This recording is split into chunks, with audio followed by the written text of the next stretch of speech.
رمضان کا چاند طلوع ہوتے ہی وقت ہی مبارک کا شروع ہو جائے گا۔ یہ مبارک مہینہ ہے، برکت والا مہینہ، لہٰذا جو پریشان لوگ ہیں نا، جتنے لوگ مایوس ہیں نا کسی بھی وجہ سے،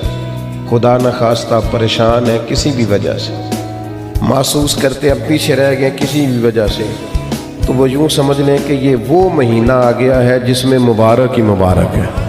اس میں کرم ہی کرم ہے۔ تو اس کے لمحے لمحے میں آپ نے تصور باندھنا ہے کہ یہ مبارک دن ہے، اس میں رزق آئے گا تو وہ بھی مبارک ہی آئے گا، کوئی شخص ملے گا تو انشاءاللہ خیر ہی ہوگی، یہ عمل کریں گے تو انشاءاللہ برکت ہی ہوگی، اللہ کی رضا کے لیے کچھ خرچ کریں گے تو پھر بھی برکت ہی ہوگی۔ مہینہ ہی مبارک، اس کو نبی کریم نے مبارک کہا ہے۔ حضور فرماتے ہیں رمضان المبارک میں مومن کا رزق بڑھا دیا جائے، رزق میں برکت کر دی جاتی ہے، اللہ تعالیٰ اپنے فضل سے وسعت فرما دیتا ہے۔